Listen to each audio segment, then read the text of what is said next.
Peggy 16.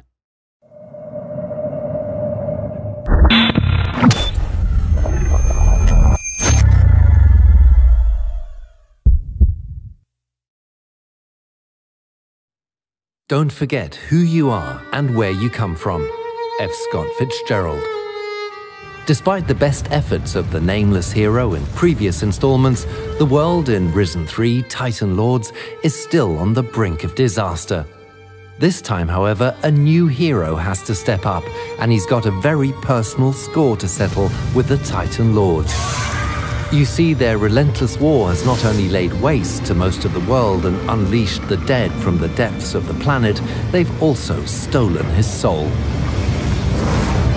Our new hero will face a greater yet familiar threat in an adventure that Piranha Bytes have declared is going back to its roots, taking favorite elements from Risen 1 and the original Gothic series. But what does that mean exactly? The handcrafted world. A key trait of Piranha Bytes games is the believable and authentic game worlds that they craft. This handcrafted world is one shaped by narrative. Nothing is there by chance, nothing is placed at random, and nothing is generated. Everything has its own look and purpose, and the larger world, crafted for Risen 3 Titan Lords, is no exception. This time around, the world of Risen 3 gives the hero the opportunity to explore a darker tone, as seen in areas such as Calidor, home of the legendary demon hunters, and Taranis, home of the mages and their protectors, the Guardians. Both of these areas may trigger memories of environments found in Risen 1, and they also offer a distinctly Gothic vibe. Heroes will discover quests and characters as they make their way through this diverse world. From quaint medieval-style towns and deep dark mines to the supernatural shadow world, there is a wealth of possibilities waiting to be explored, and for fans of the Piranha Bytes heritage, there may even be some familiar elements and indeed faces along the way. Mages. We should never have banished them. We should have killed them. Exploration. There's much to discover, and heroes are freer than ever to explore, whether it's treasure hunting in ancient ruins, roaming through forests or abandoned mines, and, for the first time ever in the Risen series, swimming off to uncharted areas, both with and without the aid of a map. No matter where one goes, as you'd expect, it's no walk in the park. Deadly creatures are lurking behind every corner. And the world itself isn't much friendlier than the local fauna. The world contains many dangerous areas loaded with precarious paths, booby traps, dead ends, and of course puzzles. But in Risen 3, as ever, fortune favors the brave, and more often than not, exploration reaps rewards, be it gold, peculiar quests, legendary items, or even secret passages.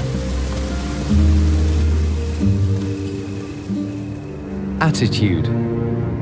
At the end of a hard day's adventuring, our weary hero also can't always expect to kick back and relax peacefully with pals at the local tavern.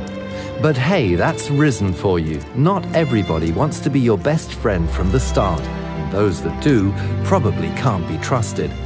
Respect has to be earned, or even taken. Go fuck yourself. You are just cruising for a bruising. Come here, shrimp. And it simply wouldn't be Risen if the hero was able to dominate every fight right from the start. Similar to former Risen games or the legendary Gothic series, our hero has to pick his battles carefully. Sometimes there's no shame in retreat, so long as you can come back later with a bigger sword and the experience to wield it. Combat. However, hot-blooded heroes may meet a swift demise if they're not careful. The true hero is mindful of his opponents in combat and uses his full repertoire of skills. Fast attacks keep opponents on their toes, but they don't do excessive damage. Heavy attacks, on the other hand, do a lot of damage, but they also expose the hero's defenses. The key is to observe and find the best time to block, evade, counterattack, or even change tactics. Our hero has more combat options than ever before, allowing him to switch strategies seamlessly.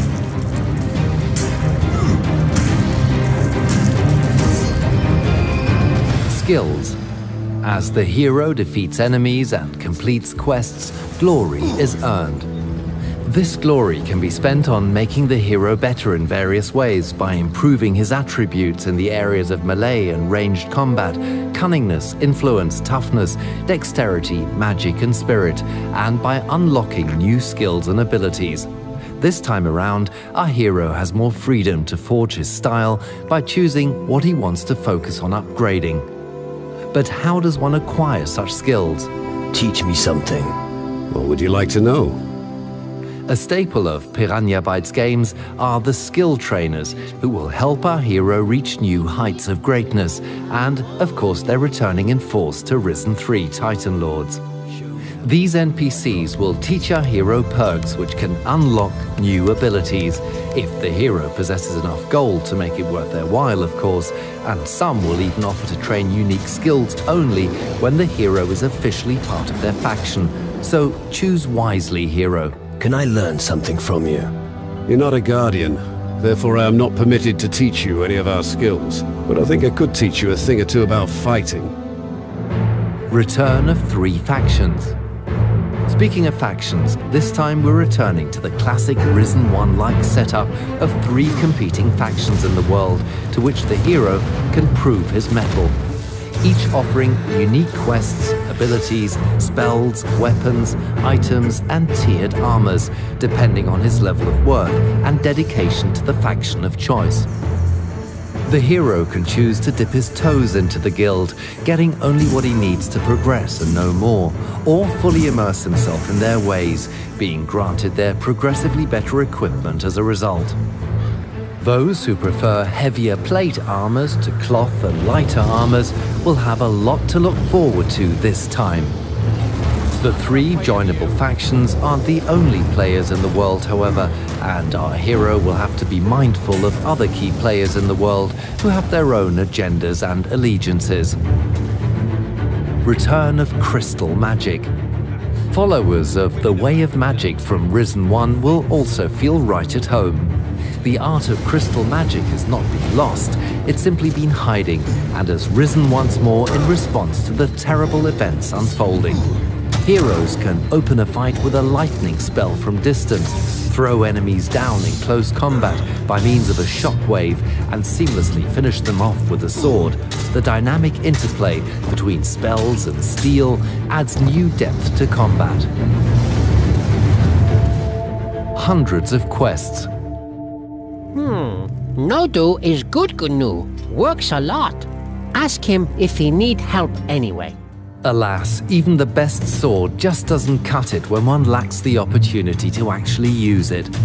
Luckily, there are more than enough reasons to draw steel.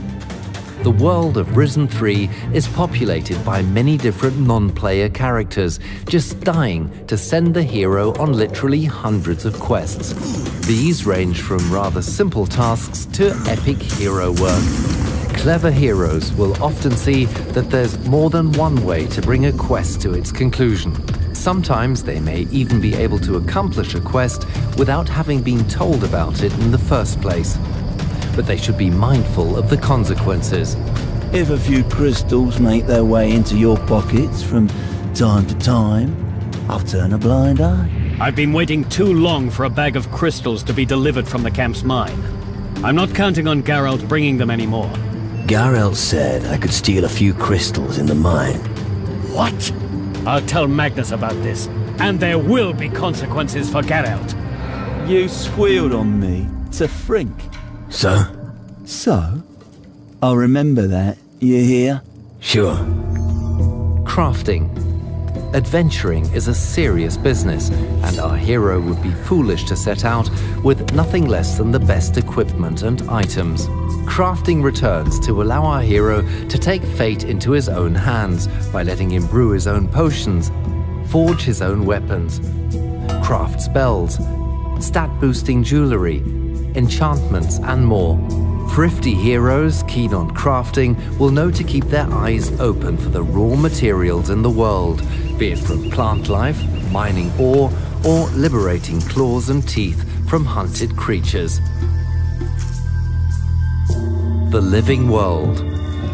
The brave hero sometimes earns a bit of downtime, and on occasion he can sit back and watch the inhabitants of the world go about their daily business, be it going to work and returning home, training for the troubles ahead, or simply spending their hard-earned cash in the taverns. Ah, customers!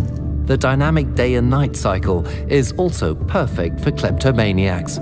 When everyone's asleep and no one's looking, sticky-fingered heroes can nick anything that isn't nailed down, so long as they aren't spotted. But they needn't worry about overloading their pockets. There's no such thing as over-encumbrance here. Risen 3 is made for players looking for a classic RPG experience, for players that harken back to the days and nights when games refused to hold their hand and left their path and destiny up to them. It's a game driven by these fans and built around their feedback.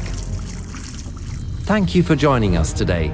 We hope this has given you an insight into how the veteran team of Piranha Bytes are drawing on their heritage for Risen 3 and how they continue to fly the banner for classic RPG experiences, bringing their unique style and personality to the role-playing games of today. Risen.